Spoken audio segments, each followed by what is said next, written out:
All right. I will start by apologizing because I'm Canadian, I guess. One of the last updates I did, I said it was important for me to remain disciplined in terms of putting these updates up. And then I spent the last 2 weeks actively ignoring that. So here's my reasons. So first off, the week before last, I found myself inspired for the first time in years. Like truly inspired. And I got on a roll and I started writing. And now I'm deep in it. Now I'm off the, out of the starting gate, so to speak. And I'll get into that in a moment.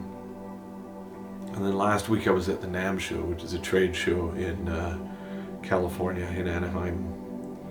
And for those of you who have been, it'll come as no shock as to why I couldn't find the time to do an update last weekend. NAMM show's crazy, man. More crazy now than it has been ever, I think. It's just, you know, post-pandemic, and so much of the work that I've been getting ready to do relies on me sort of working with companies and making products and having all the things that I need for these projects I'm involved with right now to have their tools, right? We released this guitar at NAMM. That's what I'm playing here while we're talking. And I love it. So where should we start? Let's see, where am I at?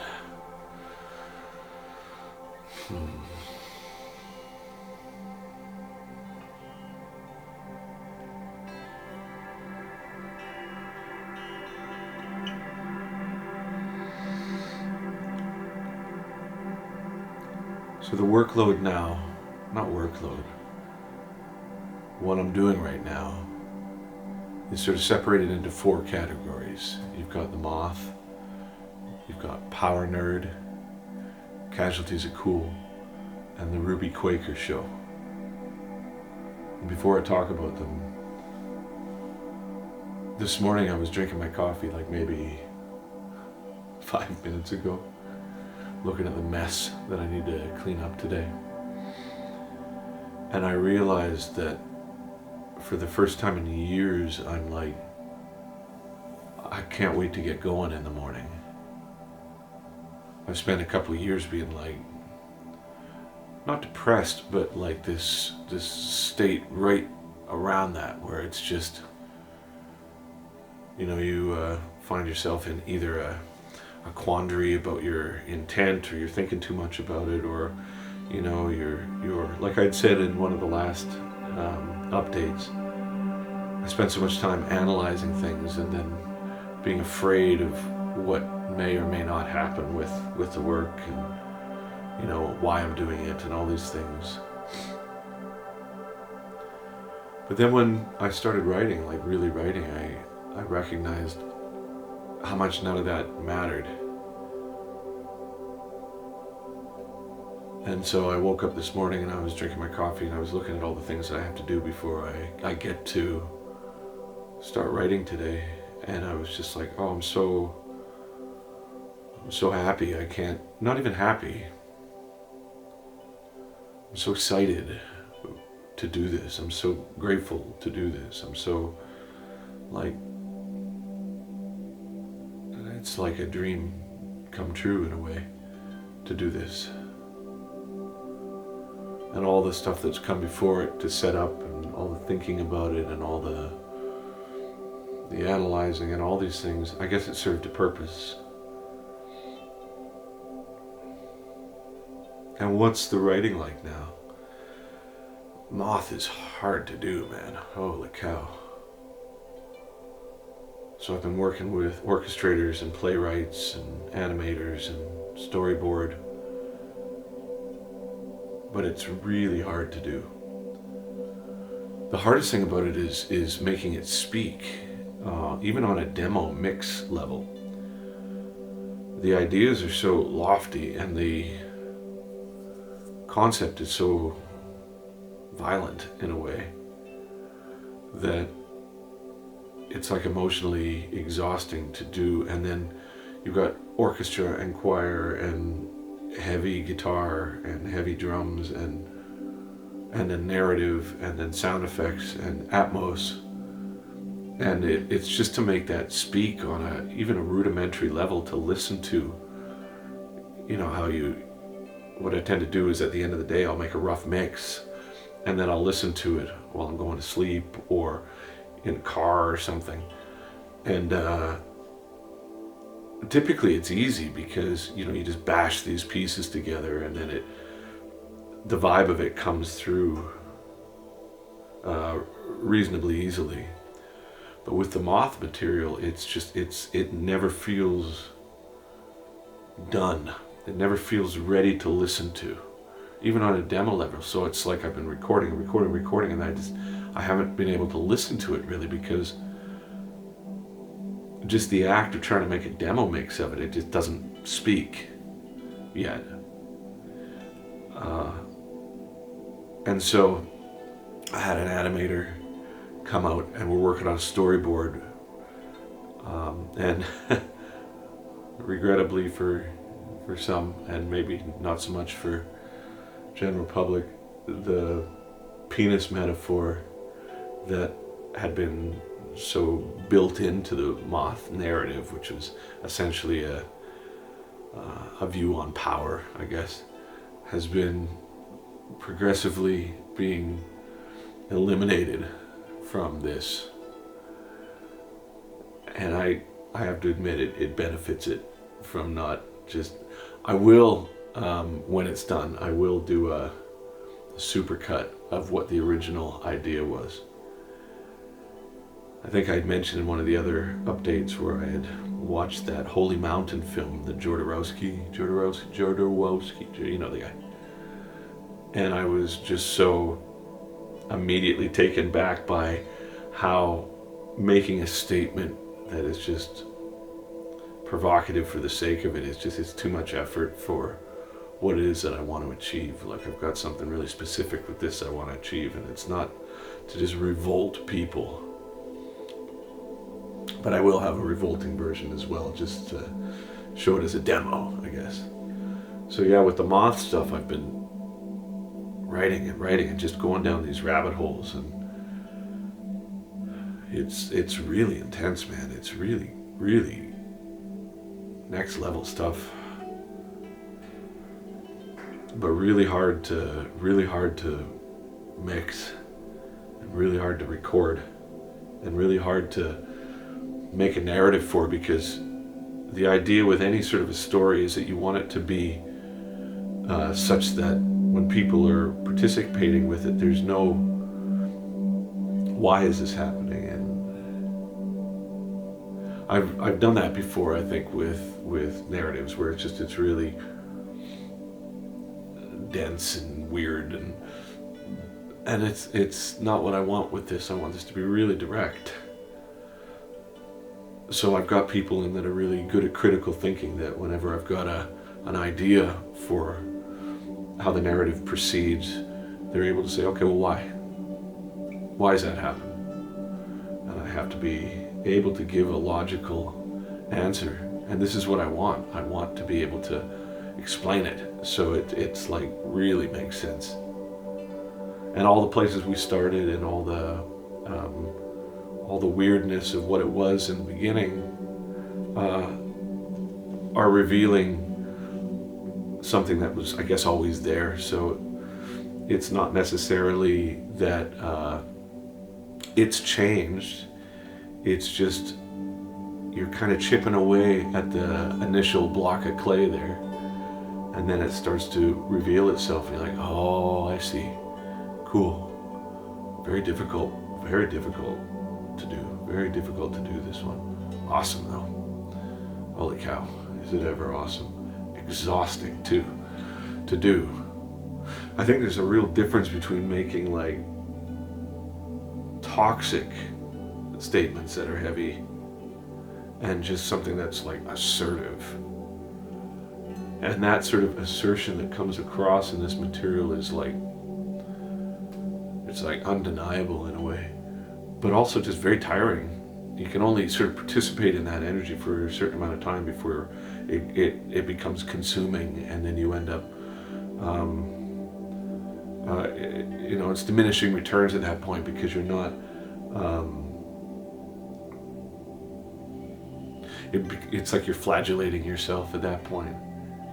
So this brings me to the next thing, because people have asked me recently, like, why don't you just focus on one of these projects? Why don't you just do Power Nerd? Or why don't you just do Casualties? Why don't you just do Moth? Why don't you just do the Ruby Quaker show? But it serves a super practical purpose for me at this point.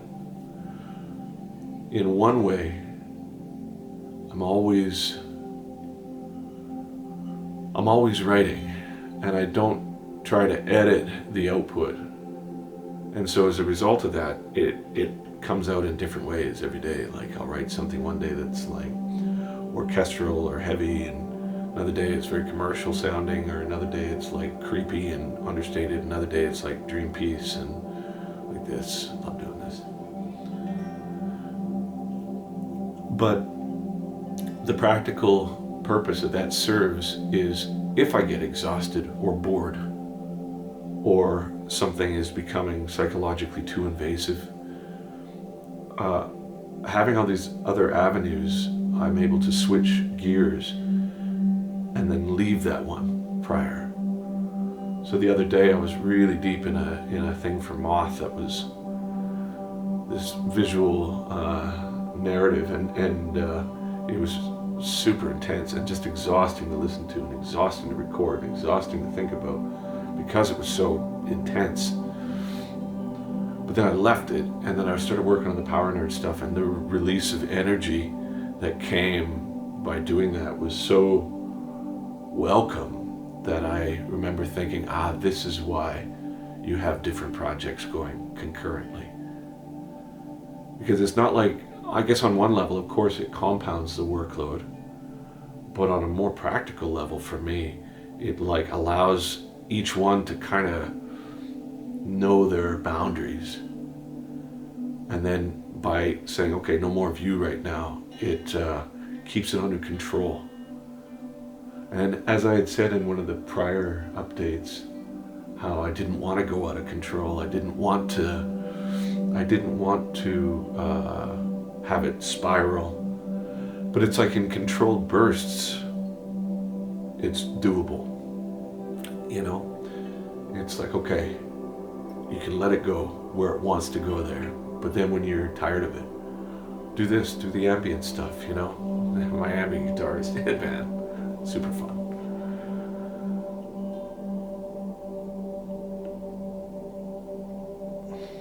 So that's been my experience with doing concurrent projects, is it serves a great and super exciting way for me to produce music.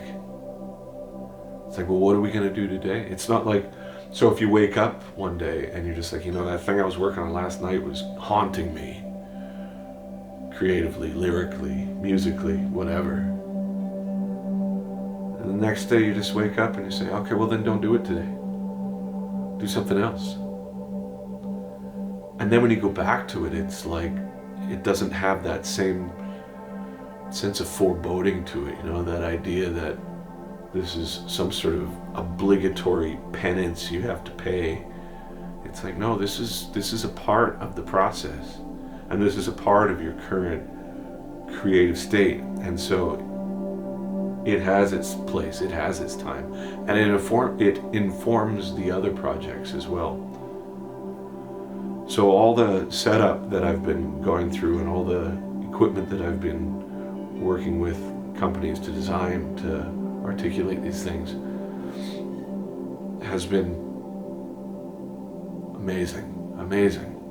So I can go between them and say, there's the tools for this, there's the tools for this, there's the tools for this.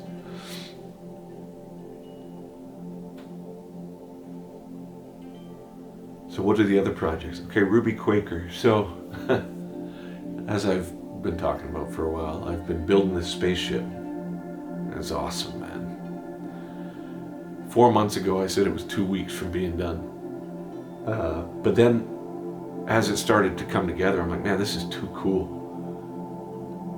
And I ended up spending way too much money on it and spending way too much time on it. And for those of you who don't know what it is, essentially, for the work that I've been doing this year, you know, to make these projects, I've been working with companies to design like picks that are awesome for me and perfect for me, and guitars for the ambient stuff, and guitars for the Moth, and guitars for Power Nerd, and, you know, amplifiers and cabinets and pedals and technology and plugins and all these things. And they're not, I mean, there's a certain practical part of it as well, where I have to, if I'm not touring right now, I've got to be able to generate enough capital to kind of keep all this going, because so much of it is self-financed at this point.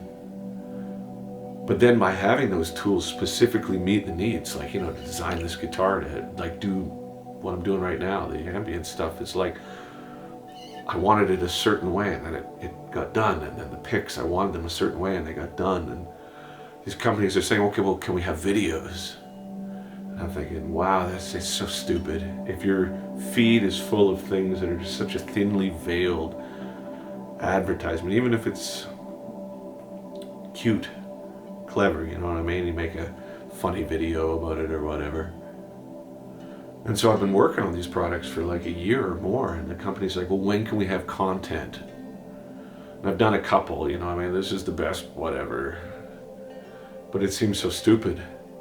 So the Ruby Quaker, I built this spaceship, and the idea is that we document the entirety of the process of all of this, not only with these updates or the podcast or whatever, but I wanted to make it like, okay, we're out of here. Earth is crazy, we're out of here. I built a spaceship, I'm out of here. And I'm going to go to the part of the galaxy where the Moth exists. So I built a spaceship out of wood. Because, you know, the word fine in space, I think.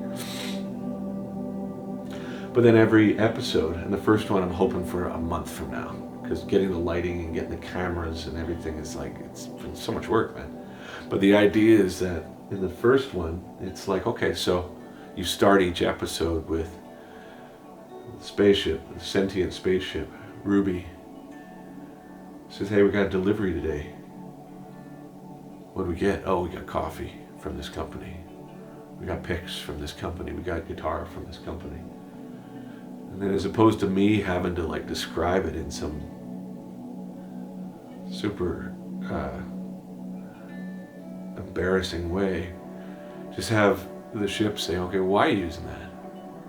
Why would you use that? You've already got one of those. Why do you need another? And I can say, oh, okay, well. It's because this serves a purpose that directly informs and affects this process that I've been working on, all the writing. It's so much fun, man. But the Ruby Quaker, which is a buddy of mine, Matt, named the ship. Ruby Quaker is a type of moth. So, you know, we've been building a model for it, and we built a green screen, and it's great. Power Nerd, what is that? So, I wanted to do, amidst all the super complicated stuff that is the Moth,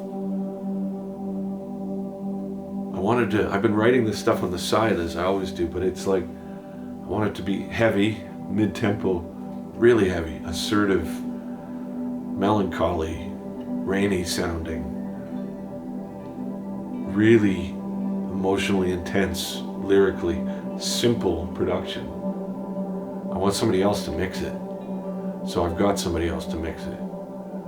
And I want it to be like, I don't want it to be choirs and, you know, bleeps and bloops and everything. I want it to be heavy guitars, heavy bass, heavy drums, big vocals, something that sounds great when you turn it up, sort of gray.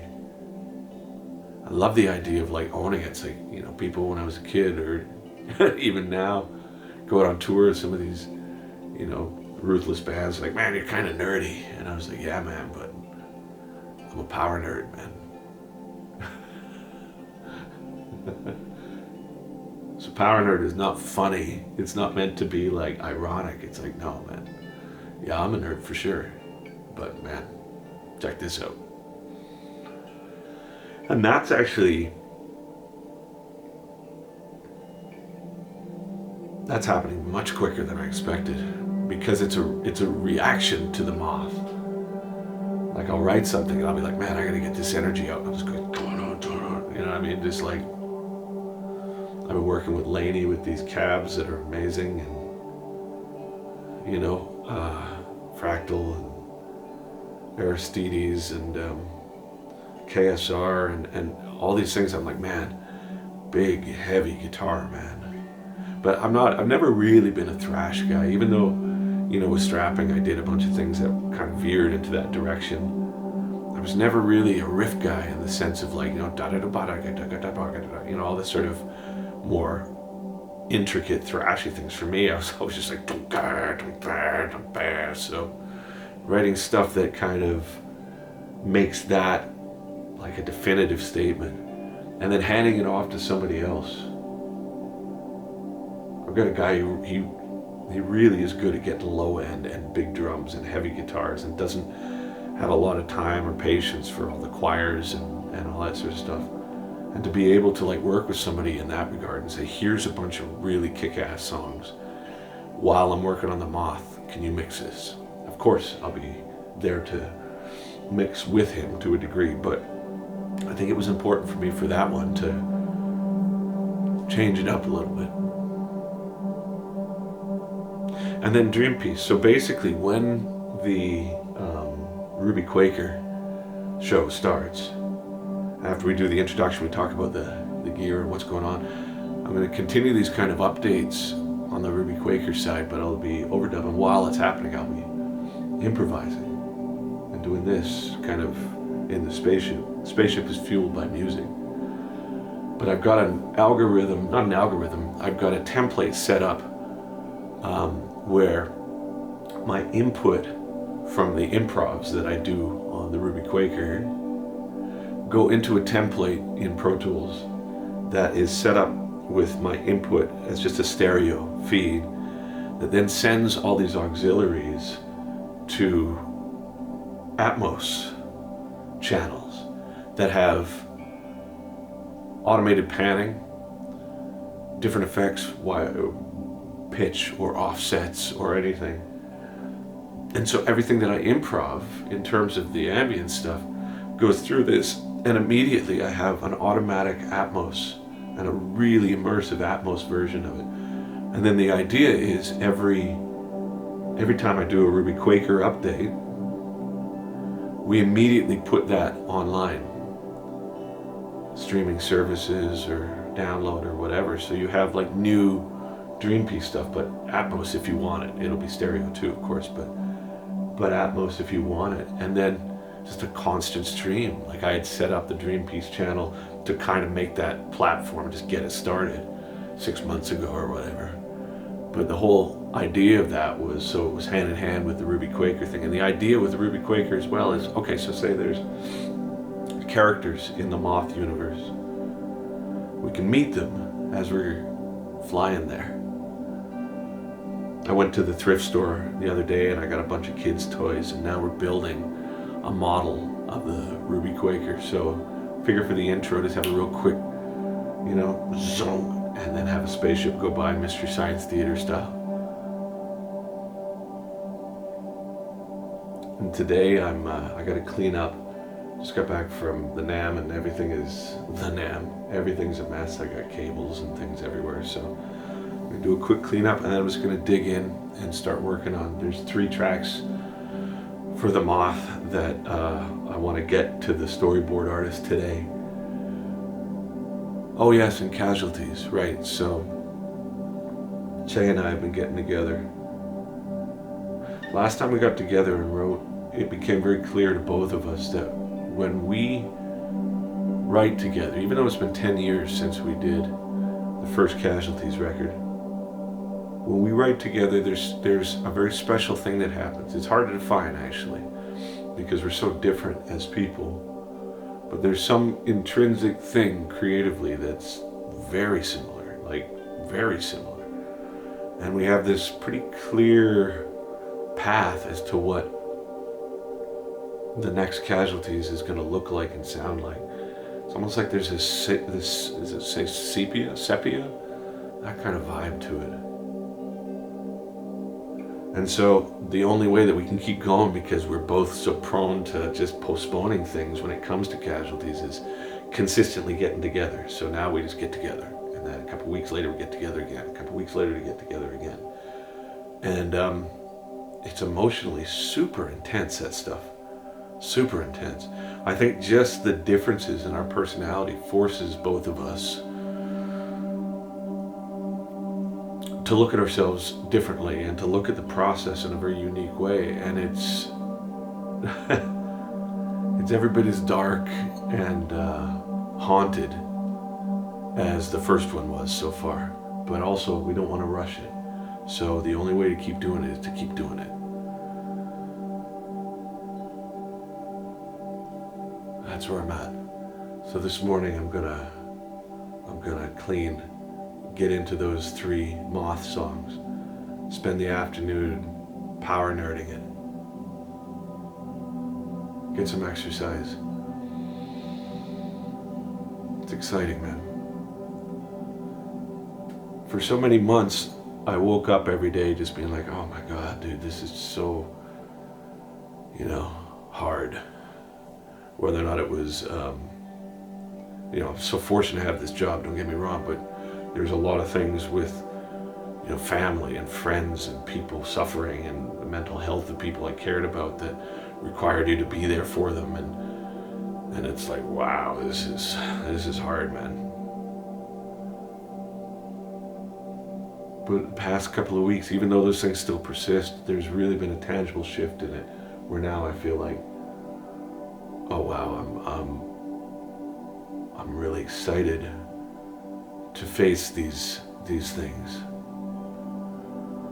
I hope you're doing well. I hope your music is going well.